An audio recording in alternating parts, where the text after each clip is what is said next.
جب ہم شادی کرنے بچے کی جاتے ہیں یا بچہ خود نوجوان بیٹھے ہیں، ہماری ڈیمانڈ کیا ہوتی ہے؟ لڑکی کیسی ہو، ہے نا؟ 3-4 شرطیں، خوبصورت ہو، ہے نا، ذرا اچھا سا جہیز لے کر آئے، خاندان اچھا ہو، بس تعلیم یافتہ ہو تو اور اچھا ہے.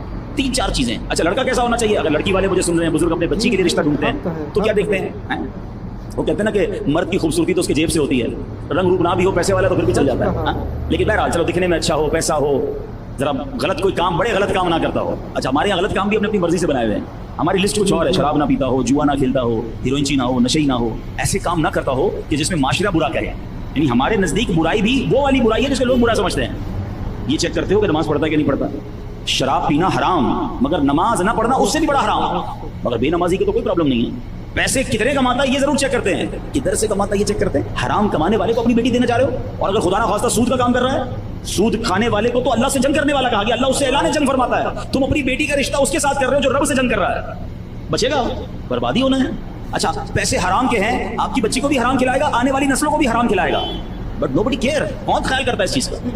اللہ اکبر. اور اے نوجوانوں جو اپنی ہونے والی بیوی کے لیے، بچوں کی ماں کے لیے جو ڈیمانڈیں ہماری، پہلی ڈیمانڈ یہ ہونی چاہیے کہ وہ نیک ہے کہ نہیں. یاد رکھو عورت، ماں جو ہے نا وہ سب سے پہلی درس گاہ ہے بچے کی.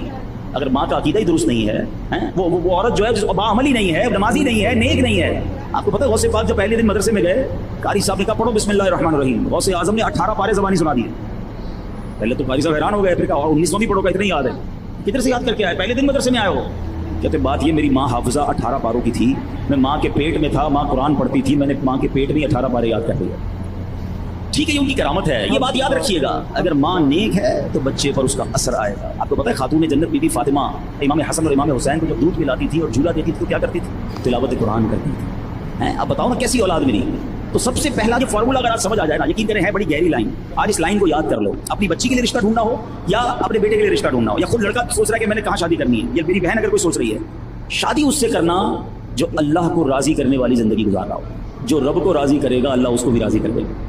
اس سے شادی مت کرنا یا ادھر رشتہ مت کرنا جو اللہ کو ناراض کر رہا ہے، کیونکہ اگر رب ناراض ہے نا تو لائف برباد ہو جانی ہے. ایک لائن میں نے آپ کو سب بتا دیا. اب رب کو راضی نمازی کرتا ہے، بے نمازی نہیں کرتا. رب کو راضی حلال کمانے والا کرتا ہے، حرام کمانے والا نہیں کرتا. رب کو راضی پردہ کرنے والی خاتون کرتی ہے، بے پردہ نہیں کرتی. ارے جس کا عقیدہ ہی صحابہ اہل بیت یا اولیاء کرام کے بارے میں درست نہیں، وہ شادی کیوں کرنی ہے؟ ہمیں سب سے پہلے یہ دیکھنا ہے اس کا ایمان کیا ہے، اس کا عقیدہ کیا ہے، اس کے اعمال کیا ہے. پیسہ تو آنی جانی شے ہے. آپ نے نہیں دیکھا کئی واقعات ایسے ہوتے ہیں، مالدار گھر میں بچی دیتے، تھوڑے دنوں بعد وہ کنگال ہو جاتا ہے، کاروبار تباہ ہو گیا. لیکن اگر بندہ دیندار ہوتا ہے، بندہ اللہ کو پسند کرنے والا ہوتا ہے، اللہ کی رضا والے کام کرنے والا ہوتا ہے، اللہ پھر اسے کھڑا کر دیتا ہے، پھر اس کے اچھے دن آ جاتے ہیں. لیکن اگر کام ہی وہ غلط کر رہا ہے، حرام کام کر رہا ہے، پھر بچنا مشکل ہو جاتا ہے.